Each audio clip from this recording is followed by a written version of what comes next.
Hi, and welcome to another 15-minute video segment. And today it's all about Semillon and Sauvignon Blanc, two varieties that maybe sometimes people don't immediately think of when you think of Australian white wines, but you should. There's some delicious textbook classic examples of this, but these two varieties, and in particular, the blend. So a little bit of history. Semillon as a variety came to Australia way back in the 1830s with James Busby in that original collection. Definitely found a home in the Hunter Valley, definitely a key variety and successful in the Hunter Valley, but a relatively low profile amongst consumers. But it is in different parts of the country, and we'll sort of get to that as we go through this. Sauvignon Blanc, there's another country that most people think of, neighbor to Australia, New Zealand, when they think of Sauvignon Blanc. But in fact, it's been in Australia since the 1800s, but it really exploded. The popularity seems to have exploded in the 1990s and 2000s on the strength of what New Zealand did with it, to be quite honest. It then took over Chardonnay. Chardonnay was our most popular variety domestically in the 1990s, and it became all about Sauvignon Blanc. Wine quality improved, consumer expectations increased, and today there's all sorts of interesting styles. We're going to focus on one specifically, but it's a cool variety that does well in those cooler climates in Australia where there's good sunshine, but generally cooler temperatures.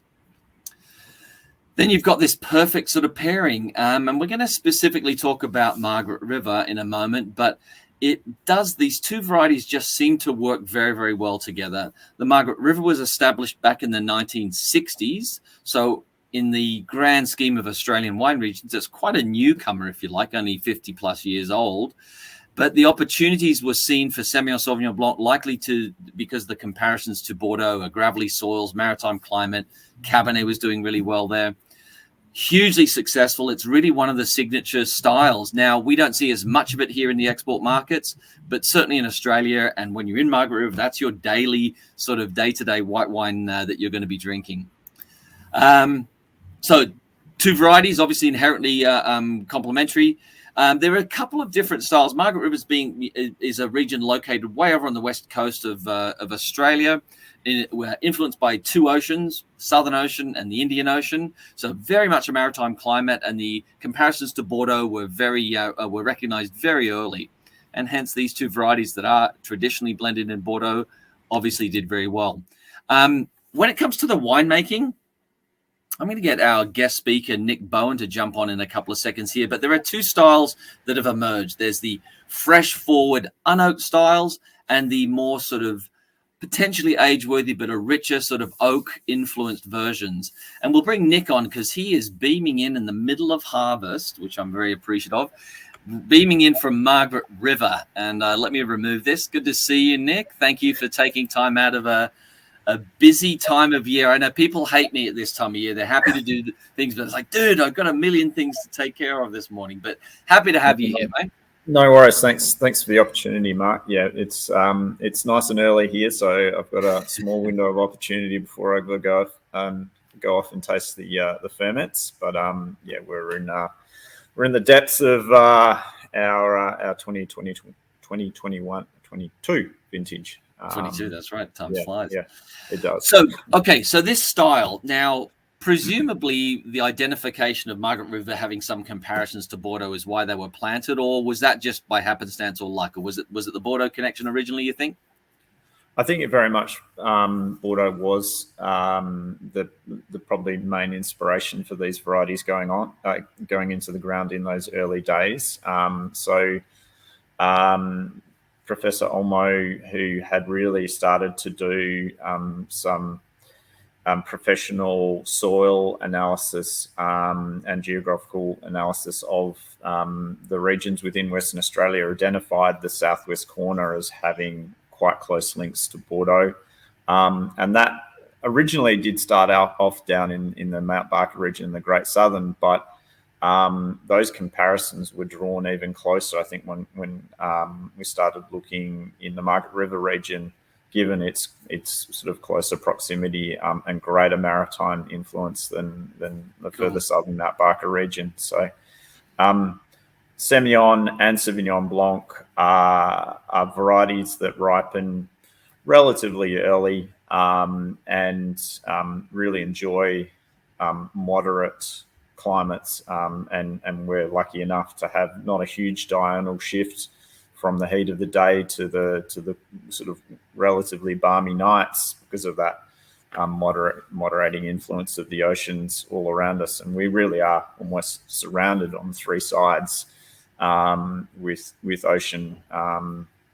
That has a very strong effect on the climate for Semillon and Sauvignon Blanc. It's a very special. I'm not supposed to have favorite regions in my job, but I tell you what, Margaret River is one of them. It's a very, very special place. But it is interesting, and there that style. I think I was first introduced to it more with that fresher, unoaked style, which, frankly, for all intents and purposes, even though I think there are different flavor profiles and different weight to them, a bit of that New Zealand, the Marlborough Sauvignon Blanc kind of very expressive, unoaked, fresh and easy drinking style. And that seems to be, that's the daily drink in Margaret River, isn't it?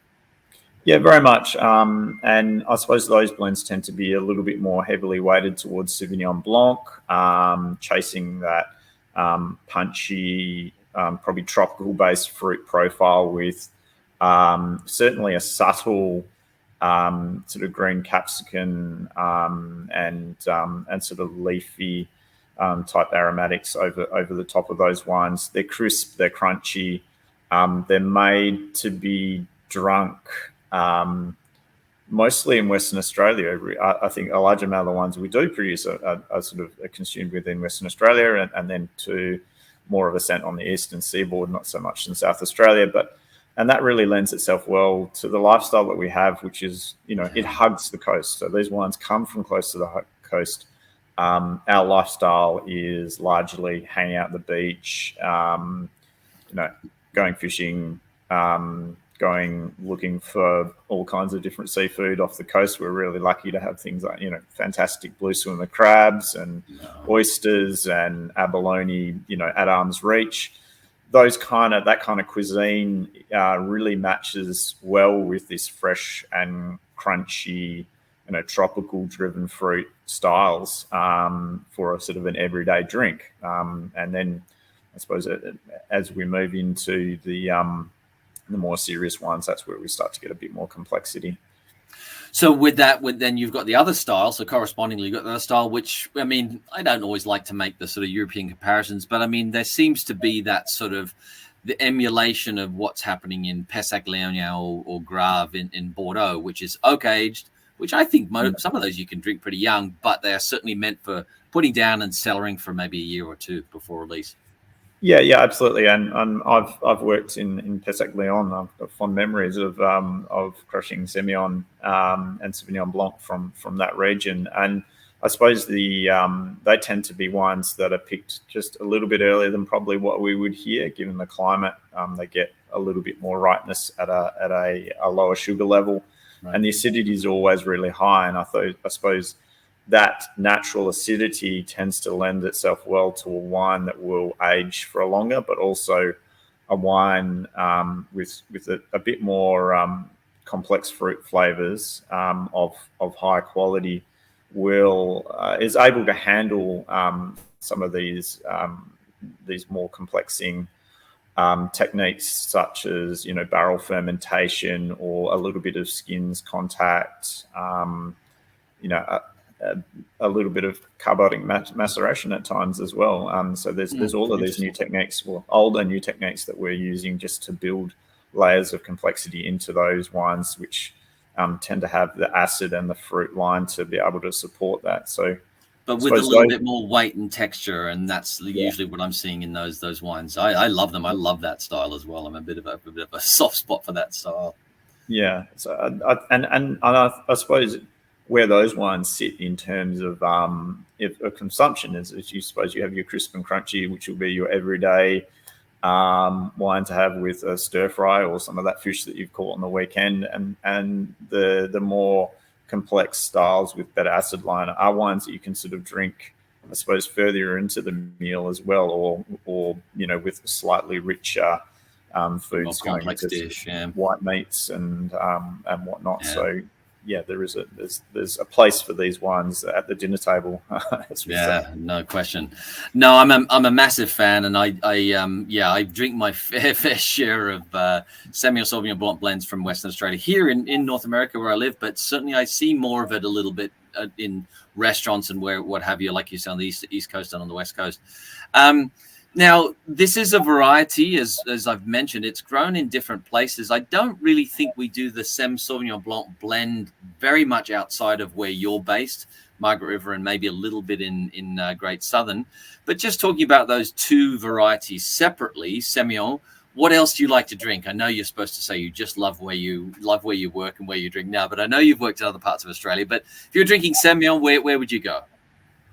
Semillon would probably look at Hunter Valley, and that's sort of a bit of the traditional home for Semillon in Australia. And some of those old, Tyrrell's is probably the flagship producer. Certainly, I've got quite a few different vintages down in the cellar. As you know, Semillon is a variety that has great cellaring potential and lovely acid line, but very citrus based. And I think in the back in the day, they were sort of marketed when Semillon wasn't really particularly fashionable, and Australia's labelling laws were a little bit shady. It was marketed as Hunter River Riesling, but it was in fact Semillon. So those styles of wines with a bit of barrel fermentation, some lees working to get really creamy texture through them, based on a fantastic acid line. They're wines to look out for. So that's probably where I would migrate. But that said, in Western Australia, I think there are some fantastic barrel fermented Semillons in the region as well. Straight Semillons. Yeah. There might be a little bit of Sauvignon Blanc, but not too much. But there's a few producers there, and as I worked with my father, who is a winemaker as well, and some of my first vintages was in a region just north of here called Geograph, and we did some barrel fermented Semillons, and that was probably from a winemaking point of view, my introduction into producing Semillons and Sauvignon Blancs. And we did a lot of barrel fermentation work and lees stirring, just to sort of layer in the complexity to them over some really bright fruit. So I do look out for those. But I think sort of going back to the blending philosophy, the sum should be better than the parts. I think most the time you'll see that the two varieties are blended together. Semillon bringing that lovely acid line and sort of citrus, sort of lemon and lime flavors, and then Sauvignon Blanc bringing a bit more weight and a little bit of tropical fruit, and if you can push it a bit further, sometimes some stone fruit as well into those wines, so you get a bit more of a complete looking palette. Beautiful. I know you said, I saw you walked in with some samples. That's I guess that's what you're about to go taste, and sort of you're right in the middle of that sort of fun time. The cloudy wine that's barely finished its fermentation. So love it. Yeah, awesome. We've got two wines which are looking pretty delicious right now from 2022.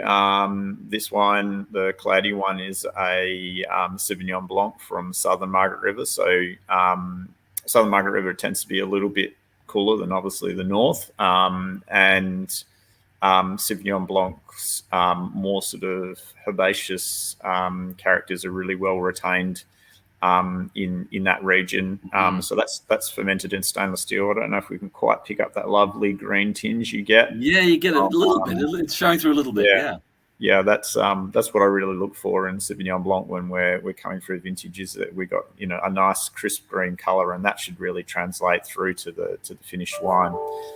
The other wine you'll notice is a little clearer, and it's probably a little deeper. So this is Semillon, and this is from Northern Margaret River, from a really special north-facing vineyard. And when I walked the vineyard, it just had this wonderful, sort of like every berry had a slightly different flavor spectrum, and sometimes that's not a good thing, but all of those flavors were ripe and complementary. So one berry would have really fantastic stone fruit characteristics, and then the next one would be a bit more in the citrus spectrum, and that's really reflected within a bunch. Yeah, well, certainly within Bunch to bunch. within bunches, and then bunch to bunch as well. So that's awesome. I when I was walking that vineyard, I was like, this is actually quite special. We should sort of give this the respect it's due, and then run it off to oak to try and build some complexity into that. So yeah, we've got that portion in oak and this portion in tank to keep it sort of fresh and crisp, and then we're at that stage where we'll be starting to put these on the bench and just find that balance point.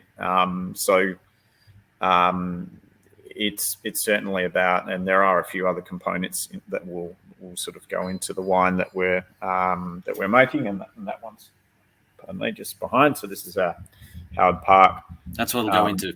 Sauvignon Blanc Semillon. And that's effectively what we'll end up blending it into. But as I mentioned, there's going to be some other.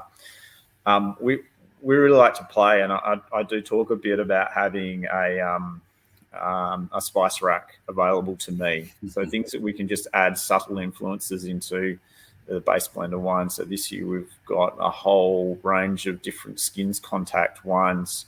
One with 10% skins contacts, one with 20, one with 100, and then holding those on for different periods of time so we can get those balance. And those little parcels, although we won't make a lot of them, we will use those across different blends to certainly bridge any gaps that we have in flavor profile, and add complexity to our wines. So that's something that awesome.